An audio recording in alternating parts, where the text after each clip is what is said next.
ولی کے پہچاننے کے لیے کرامت شرط نہیں ہے، کرامت ایک ذریعہ ہے، ضروری نہیں ہے۔ کتنے اولیاء ہیں جن کی کرامات ہمارے تک نہیں پہنچی لیکن وہ اللہ کے ولی ہیں۔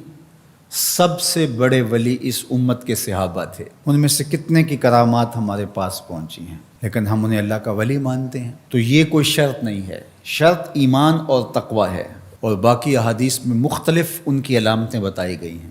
الذین اذا رأوا ذکر اللہ، ایمان اور تقوی سے متصف بندگان خدا کی ایک علامت یہ ہے جب تم ان کی صحبت میں بیٹھو تمہیں خدا یاد آ جائے، اللہ کی یاد آنے لگے۔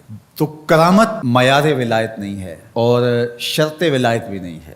تھوک کے حساب سے مارکیٹ میں بہت سارے لوگوں کی جعلی کرامات موجود ہیں، تو اولیاء کے لیے ہم عقیدت اور محبت کے جذبات رکھتے ہیں تو پھر مارکیٹ میں 2 نمبر بھی اس کا آئے گا۔ اور ہمیں پتہ ہے غذائی اجناس سے لے کر کے ادویات تک اور دیگر ضروریات زندگی تک کہ اصل کیا ہے اور نقل کیا ہے، تو ہمیں اس میں بھی غور و فکر کرنا چاہیے کہ اصل کیا ہے اور نقل کیا ہے، نہ یہ کہ ہم چند بدطینت لوگوں کی وجہ سے حقیقت کا انکار کر دیں۔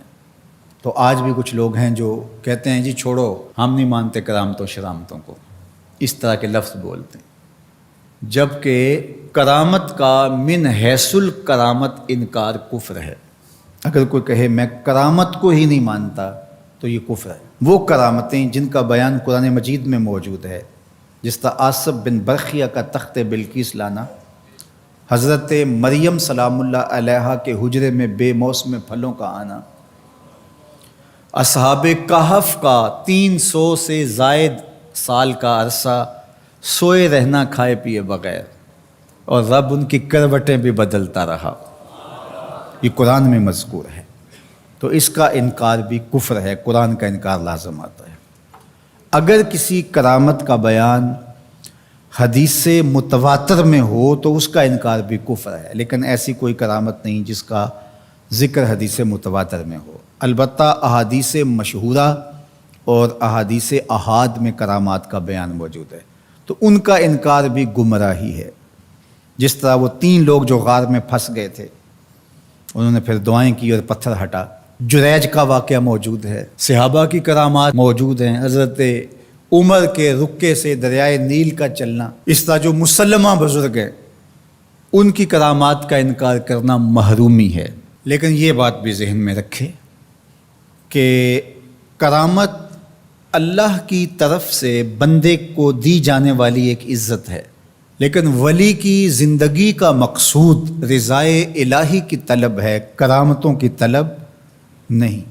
لیکن عمومی طور پہ ہمارے اسٹیجوں کے اوپر اولیاء کے حوالے سے جو بات کی جاتی ہے، بس آپ سننے کے لیے بیٹھے ہیں اور خطیب صاحب نے کان پہ ہاتھ دھرا اور 2-4 کرامتیں سنائیں اور چلے گئے، معیار بتایا ہی نہ، جس کے نتیجے کے اندر بہت سارے عوام اس سے غافل ہوتے ہیں۔ میں اللہ کا شکر ادا کرتا ہوں کہ ہم نے ہمیشہ اس بات کا التزام کیا ہے کہ لوگوں کے سامنے پوری تصویر رکھیں، کیونکہ مجھے اس بات کا احساس ہے کہ آپ لوگ کتنی محنت کر کے کہاں کہاں سے چل کے آتے ہیں، پورے پاکستان میں بلکہ پوری دنیا میں ہم جہاں گئے ہیں، ہمارے سامنے جو لوگ آ کے بیٹھتے ہیں زیادہ تر طبقہ باشعور لوگوں کا ہوتا ہے، تو پھر ہماری ذمہ داریاں اور زیادہ بڑھ جاتی ہیں کہ ہم جو ہے وہ ان کے سامنے وہ بات کریں جو بات کرنی چاہیے۔ اس منبر سے آپ کو وہ چیز نہیں ملے گی جو عوام کی ڈیمانڈ ہوگی، وہ چیز ملے گی جو عوام کی حقیقی ضرورت ہوگی۔